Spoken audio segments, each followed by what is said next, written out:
Look, as a fellow Hafiz, let me just be completely real with you for a second.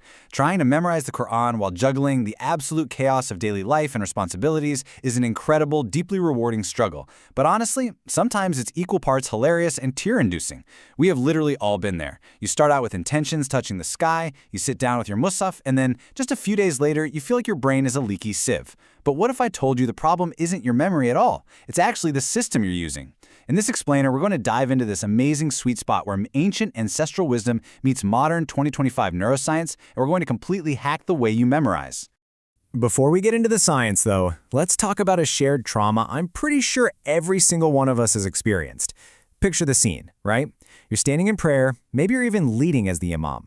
You're reciting Surah Yasin, everything is flowing beautifully, you're in the zone, you hit verse 14, you move towards verse 16, and then total, complete paralysis. Just this terrifying, awkward silence where you start sweating instantly. Your brain just flatlines. You're standing there panicking, thinking, wait, is it Mursaloon or is it La Mursaloon? You've literally memorized it 100 times, but in that split second, your brain short-circuits over one single Arabic letter. Let's actually look at this cognitive crime scene. Scholars refer to this as the mutashabihat trap, verses that are structurally almost identical. So in verse 14, we read, Inna ilaikum mursalun. And then in verse 16, it's Inna ilaikum la mursalun. Just one tiny incremental addition, the letter lam, causes absolute mental chaos. You see, your brain naturally groups similar information together.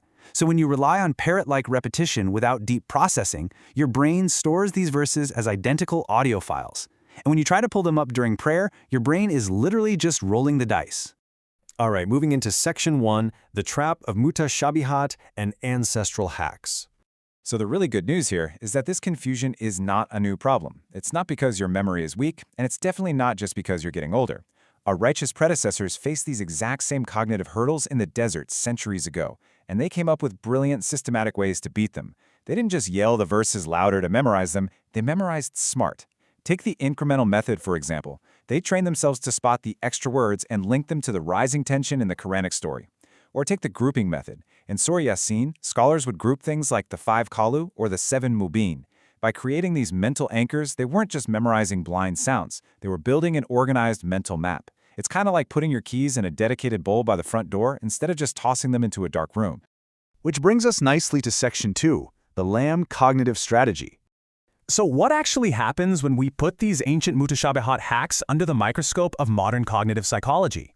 Well, in a really fascinating 2025 study from an Islamic boarding school in Indonesia, researchers realized that traditional robotic repetition just wasn't cutting it for curing that mutashabihat confusion. So they developed a cognitive methodology they called the Lamb strategy. They tested this on 44 students in a super rigorous assessment. And the results? The quality of memorization for the students using this method shot up by over 17% compared to the group just using traditional rote repetition. They mathematically proved that adding cognitive links totally kills that mental overlap. Okay, so what is this Lamb framework exactly? It boils down to 3 core steps: lafal, association, and makna. Step 1, lafal, is about nailing the phonetic articulation with perfect tajweed. Step 2, association, is associative patterning. This means actively putting the 2 similar verses side by side and playing a game of spot the difference to find the structural changes. And then step 3, makna, means anchoring that structural difference directly to the semantic meaning and context of the verse. When you lock those 3 together, sound, structure, and meaning, your brain forges an incredibly dense, rock-solid memory that is practically bulletproof against forgetting. Let's dive into Section 3, smart, lazy memorization. Now, here's a totally counterintuitive truth that might actually shock you. If you want to memorize the Quran forever, you actually have to let yourself almost forget it. This is where spaced repetition comes in. Back in the 1880s, Hermann Ebbinghaus discovered the forgetting curve, which basically proves our memory drops off a cliff within 24 to 48 hours. If you read a page 50 times in one day and never look at it again, it's gone. Poof. But if you review that exact page, at the very moment your brain is struggling to remember it, you force those neural pathways to harden. Think of it like a muscle tearing and rebuilding. 15 minutes of spaced, deliberate recall absolutely destroys 2 hours of mindless, robotic reading. Check out these 7 golden revision intervals. And what's incredibly beautiful here is how a standard Muslim daily schedule is already perfectly optimized for neuroscience. So you memorize your new portion. 1 hour later, you do a quick mental recall. Later, you recite that new lesson in your Dhuhr and Asr Sunnah prayers. You test yourself on your commute home from work. You recite it again in Qiyam at night. You do one final review right before your head hits the pillow, and then you recall it the second you wake up.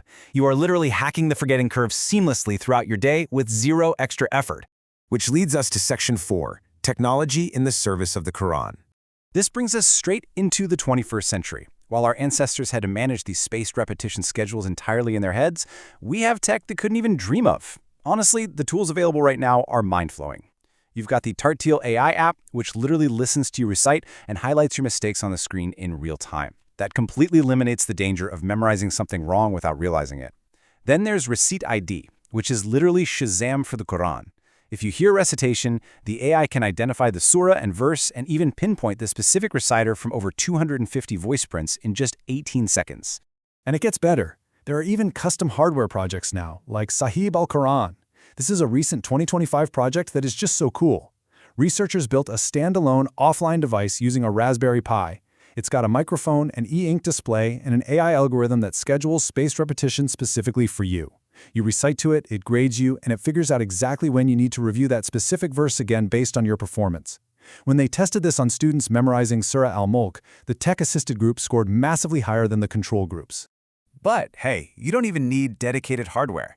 Look at these super practical, Reddit-tested tactics you can use right now. There's the audio mirror. Just record yourself reciting on your phone, then play it back while looking at the Musaf. It forces you to actually hear your own mistakes without the cognitive load of reading at the same time. Or use flashcard apps like Anki with spaced repetition to manage those tricky mutashabihats. And then there's the 10-10 line repetition method. You read a page 10 times looking, then 10 times from memory. But if you make even one mistake on the memory part, you restart the count from 0. Yeah, it's absolutely brutal, but it works like magic. All right, let's wrap this up with Section 5, the 15-minute daily plan. Now, I can already hear some of you saying, "That's great, bro, but I work 50 hours a week, I've got kids, my free time is literally 0. I totally get it. But the real enemy here isn't a lack of time, it's cognitive overload and burnout. So let's solve that right now with a Kaizen-style, highly actionable plan. 2 minutes to sit down, prep, and renew your intention. 5 minutes of smoothly reading the new lesson to grasp the meaning. 5 minutes of intense, focused memorization using that LAM strategy, and finally, 3 minutes to review yesterday's lesson using spaced repetition. That is the whole shebang, 15 minutes. You can easily squeeze this in after Fajr, on your lunch break, or right before bed. And what does this 15-minute session actually produce? 3 lines. Just 3 lines a day. Now that might sound like peanuts, right? But let's do the math. 3 lines a day is about 90 lines a month. That's 6 pages. In just 1 year, you'll have memorized over 70 pages.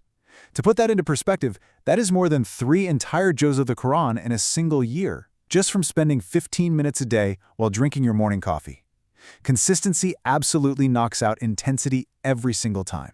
Which leads us to a pretty profound realization. Our ancestors, the great scholars of the past, memorized the Book of Allah in the desert, by candlelight, writing on wooden tablets, without even a fraction of the resources we have today. And us? We have AI that tracks our mistakes in real time. We have cognitive neuroscience telling us exactly what minute to review our verses. And we have 15-minute, scientifically backed plans designed for the busiest schedules on Earth. So I'm going to leave you with this final thought to chew on.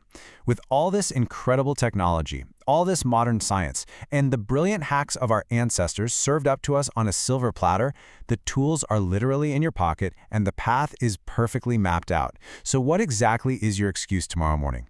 Take those 15 minutes, start building the habit, and just watch how it transforms your life.